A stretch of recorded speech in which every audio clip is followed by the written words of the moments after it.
Morning बेटा, how are you? I hope all you are fit and fine. बेटा, मैं आज आप लोगों को part number 2 the doctor explain करने जा रही हूँ। द डॉक्टर जो हमारा लेसन है वो एक शिक्षाप्रद कहानी है और कहानी को लिखने वाले को हम बोलते हैं कहानीकार। तो इस कहानी के जो कहानीकार हैं वो सुदर्शन हैं। इस कहानी में मुख्यतः हमारे 6 पात्र हैं। सबसे पहले हैं डॉक्टर फकीर चंद, नंबर 2 पे डॉक्टर अमीर चंद, नंबर 3 पे सावित्री जो कि डॉक्टर अमीर चंद की पत्नी है, नंबर 4 पर है कंपाउंडर जो कि उनका दोनों डॉक्टर का हेल्पर है, नंबर 5 पर है माधी, माधी एक सफाई कर्मचारी है, नंबर 6 पर है छोटू, छोटू जो कि माधी का बेटा है।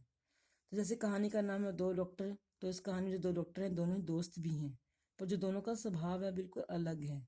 डॉक्टर फकीर चंद कर्म धर्म पूजा पाठ व्रत आदि में विश्वास करते हैं, वे आस्तिक हैं, मीन्स कि उनका भगवान में पूरा विश्वास है।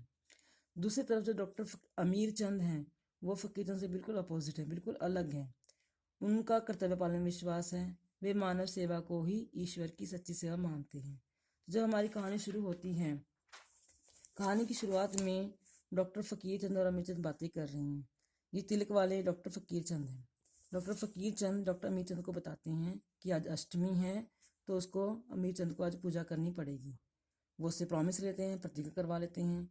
अमीर चंद प्रॉमिस मान लेते हैं कि चलो ठीक है, कल अष्टमी के दिन वो पूजा करेंगी। अगले दिन क्या हुआ, जैसे सुबह हुई, डॉक्टर अमीर चंद स्नान आदि करने के बाद माला लेकर अपने अलग कमरे में चले गए। उन्होंने अपनी पत्नी, माँ और नौकर से कहा कि आज वो जाप करने वाले हैं तो कोई उनसे मिलने ना आए, कोई उनको परेशान ना करे। अगर कोई मिलने आए तो उनको बाद में वो मिल लेंगे, बात कर लेंगे।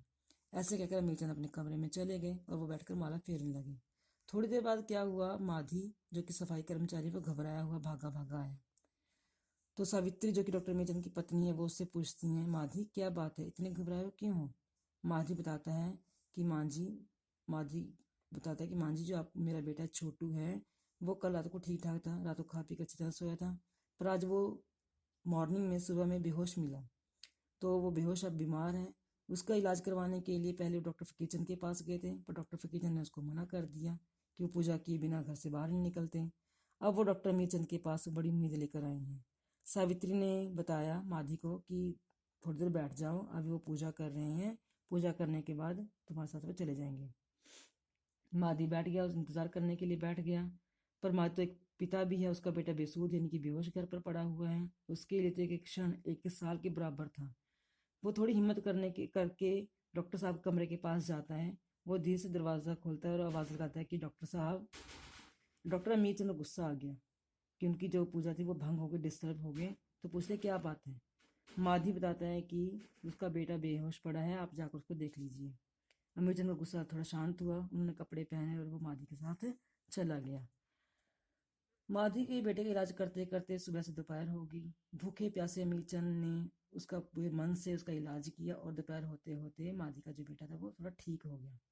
अमीर चंद ने उससे कोई फीस भी नहीं ली और वह ऐसे ही अपने घर वापस आ गई। घर पे खाना वगैरह खाकर वो लगभग लगभग 2:15 बजे दुकान पर पहुंचते हैं। दुकान पर पहुंचने के बाद डॉक्टर अमीर चंद को कंपाउंडर बुलाता है कि आपको डॉक्टर फकीर चंद ने बुलाया है। तो अमित सिंह घबरा गए कि आज तो पूरी गुस्सा होंगे फकीर चंद जी। तो फकीर चंद उससे पूछते हैं कि अमित चंद आज पूजा की थी? अमित चंद कहते हैं कि उसने सारा किस्सा सुना दे कि छोटू के घर गया था, ऐसे बीमार था तो वो पूजा कर नहीं पाए। फकीर चंद को फिर गुस्सा आ गया, उन्होंने कहा कि चलो कोई बात नहीं, तूने माला नहीं फेरी, कोई बात नहीं, आज शाम को 8 बजे हम दोनों इकट्ठे मंदिर चलेंगे भगवान के दर्शन करने के लिए। डॉक्टर मीचन मान जाते हैं कि चलो ठीक है जी, हम इकट्ठे चलेंगे। पर शाम होने से पहले पहले माधी का बेटा छोटू फिर से बीमार हो गया। तो उसको देखने के लिए अमेजन को फिर से उनके घर जाना पड़ा और इस तरह से वो मंदिर भी नहीं जा पाए। नेक्स्ट डे, अगले दिन अमीर चंद अभी सो रहे थे कि अचानक वहां पे फकीर चंद भागे भागे आए और उन्होंने आके अमीर चंद को जगाया। फकीर चंद ने अमीर चंद को बताया कि आज जब सुबह 3 बजे वो पूजा करने के लिए अपने कमरे में गए तो उनका जो कमरा था वो अलौकिक प्रकाश से भरा हुआ था। अलौकिक में दिव्य, उस प्रकाश में साक्षात भगवान थे। भगवान ने कहा कि फकीर चंद, आज पूरे नगर में कई लोगों ने मेरी सेवा की है, मेरी पूजा की है, पर सच्ची पूजा तो सिर्फ अमीर चंद ने की है। अमीर चंद ने छोटू का इलाज करके मानवता का उदाहरण दिया है और मानवता की सेवा करना ही मेरी सच्ची पूजा है। अपने काम को अंजाम देना ही भगवान की भक्ति होती है। यह सुनकर फकीर चंद की आंखें खुल गई। उन्होंने इसके लिए अमीर चंद का धन्यवाद किया कि तूने मेरी आंखें खोल दी, अब मेरे लिए तुम भगवान के बराबर हो। इस तरह से दोनों दोस्तों के जो मन में गलतफहमी थी वो दूर हो गई। फकीर चंद को अपने कर्तव्य का एहसास हुआ और अब जो दोनों दोस्त थे वो एक दूसरे गले मिलते हैं और दोनों की आंखों में श्रद्धा और भक्ति के आंसू लहरा रहे होते हैं। इस तरह से यहाँ पर हमारी जो कहानी वो खत्म हो जाती है। इस कहानी का जो मूल्य है कि हमने जो सीख ली है वो है सेवा, त्याग, भक्ति, परोपकार तथा कर्म का महत्व समझना। परोपकार मीन्स दूसरों पर उपकार करना। तो बेटा यहाँ पर आपकी कहानी खत्म हो गई है। आप इस कहानी को शुरू से लेके एंड तक दोबारा से रीड करोगे, समझोगे, इसके शब्दार्थ वगैरह अच्छी तरह लर्न कर लोगे। जिसके प्रश्न उत्तर हमने कर लिए हैं आप उनको लर्न करोगे। धन्यवाद।